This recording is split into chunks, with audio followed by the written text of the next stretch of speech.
हमेशा से बताया गया है कि जिंदगी एक सीढ़ी है जिसके टॉप पर एक दरवाजा है जिसके पार जिंदगी भर का सुकून। लेकिन एक बात जो हमें नहीं बताई जाती वो ये है कि जब इंसान स्कूल कॉलेज डिग्री करने के बाद उस दरवाजे पर पहुंच जाता है, उस दरवाजे के हैंडल को घुमाने के बाद उसको मालूम होता है कि यहाँ पर तो दरवाजा बाहर से बंद है, तो इंसान क्या करे। मैं 23 साल का हूँ, मेरा नाम मुस्तफ नवीद है, मेरे पास डिग्री है, मेरे पास प्रोफेशनल सर्टिफिकेट्स हैं, लेकिन मैं इस वक्त एक ही वाइट रिलेशनशिप में हूँ और वह उन ईमेल्स के साथ जिनकी तरफ से मुझे कोई रिप्लाई नहीं आता। साइकोलॉजी का एक कॉन्सेप्ट है लर्न हेल्पलेसनेस, यानी आपको जिंदगी में नो इतनी बार बोल दिया जाता है कि आप यस की तलाश ही छोड़ देते हो। आपको मालूम है हार्डेस्ट पार्ट क्या है? पैसे का ना होना नहीं, बल्कि गोस्टिंग।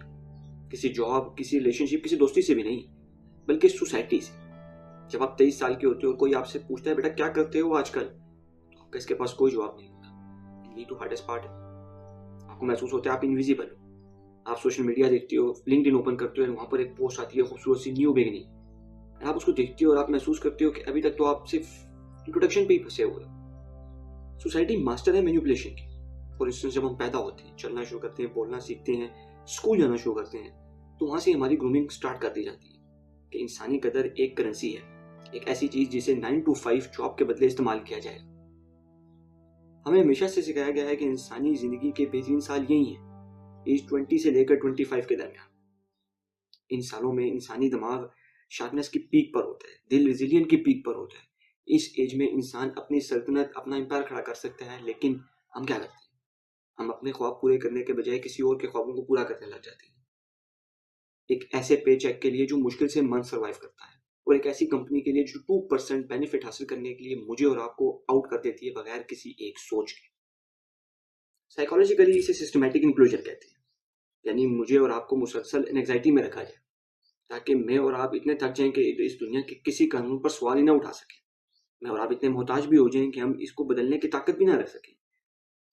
फिलोसोफर मिशेल फूको कहते हैं कि society is just a series of institutions. ये स्कूल, ये फैक्ट्रीज, ये ऑफिस ये बनाए इसलिए जाते हैं ताकि फर्माबरदार जिस्म पैदा किए जा सके। उन्हें ना हमारी क्रिएटिविटी, ना हमारी स्टोरी, यहाँ तक कि हमारे इमोशंस और जज्बात से भी फर्क नहीं पड़ता। All they want is someone who can say yes sir, yes sir, yes sir. उन्हें हमारे कंप्लायंस चाहिए, हमारी एनर्जी चाहिए, हमारी पावर चाहिए, हमारी रेजिलियंस और हमारी शार्पनेस चाहिए, ताकि वो अपने ख्वाब पूरे कर सके। मेरे और आपके ख्वाबों का क्या है? बाद में जब मेरी ग्रेजुएशन को 7+ मंथ्स हो चुके हैं, जब तक जॉब नहीं मिली। मैंने सॉफ्टवेयर इंजीनियरिंग की हुई है। एंड हाँ, दुख भी होता है, इंसान परेशान भी होता है, स्ट्रेस भी होता है कभी कभी। लेकिन फिर मैंने सोचा कि सोसाइटी हमें मैनिपुलेट करती है कि अनएम्प्लॉयमेंट मीन्स यूजलेस। लेकिन क्या हो कि जिस जिस वर्ड, जिस खला में मैं हूँ, वो फेलियर नहीं है, बल्कि ये वही लम्हा है जिसमें मैं ट्रूली आजाद हूँ। मैं कुछ नया कर सकता हूँ, कुछ नया सोच सकता हूँ, कुछ नया बना सकता हूँ, और न जाने क्या क्या कर सकता हूँ। मैं कुछ नया लर्न कर सकता हूँ। इसका मतलब मैं ट्रूली आजाद हूँ। फिलोसोफर ऑस्कर वाइल्ड का एक कोट है, मैं आपको समरी बता देता हूँ कि तारीख ने हमेशा उन लोगों को याद रखा है जिन्होंने कुछ नया, कुछ डिफरेंट किया है। फॉर इंस्टेंस, आपके grand parent, he was a perfect man. वो बेहतरीन थे, वो जबरदस्त थे, लेकिन क्या आपके खानदान के अलावा उन्हें कोई और जानता है? मेरे ख्याल में नहीं। लेकिन उस जमाने में, उन्हीं के जमाने में हिटलर, मोसिलिनी, फ्रैंकलिन रोजवेल्ट, आइंस्टाइन, न जाने कितने लोग, स्टीफन हॉकिंस, कितने कितने लोग पैदा हुए, लेकिन उनको सारी दुनिया जानती है। वजह क्या थी कि हमारे ग्रैंड पेरेंट्स ने, या जिसके भी ग्रैंड पेरेंट्स थे, उन्होंने एक काम बेहतरीन तरीके से, मेहनत के साथ, हलाल के साथ, बेहतरीन तरीके से किया, लेकिन वो किसी और का काम था, किसी और के काम थे।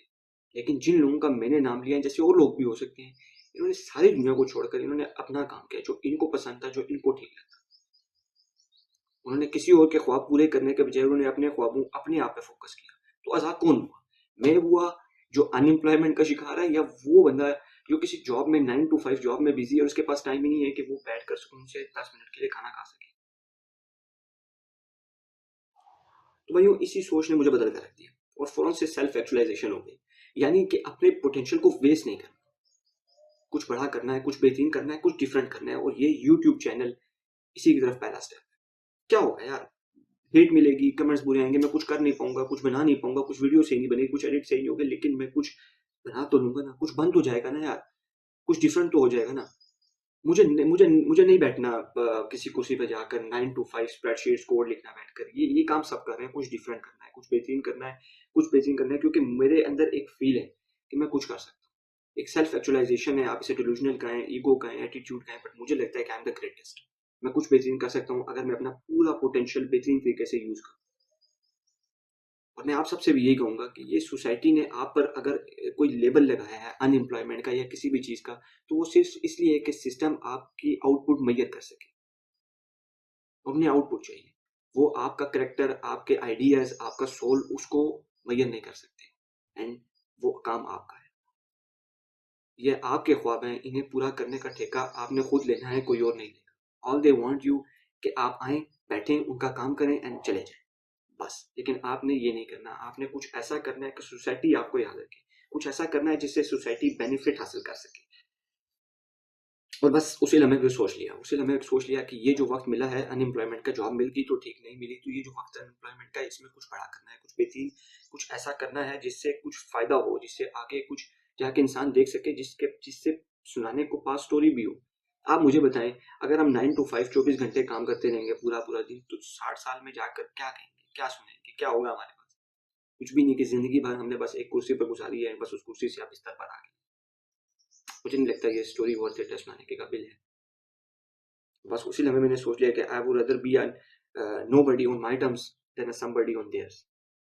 एंड इस सफर में आप लोगों ने मेरा साथ देना है। मैं जानता हूँ कि आप लोग जो भी हैं, जो कोई भी हैं, जो अनएम्प्लॉयमेंट का या किसी भी ऐसी डिप्रेशन का, स्ट्रेस का शिकार है, तो ये याद रखें कि ये जिंदगी का एक फेज है, ये एक चैप्टर है आपकी स्टोरी का, इसने गुजर जाना है। आपका काम है उस चैप्टर को कितना बेहतरीन और कितना जबरदस्त तरीके से एंड करना। ये जिंदगी के फेजेस हैं और हर फेज में ऐसा होता है कि कुछ डिफरेंट हो, और आपने कोशिश करनी है कि जो ऑडियंस आपकी आपकी बुक पढ़ रही है, आपकी मूवी देख रही है, वो एंजॉयमेंट। अभी जो कुछ आप कर रहे हैं, आपको क्या लगता है कि ये वर्थ इट है कि कोई बंदा टिकट लेकर आपकी ये मूवी देखे?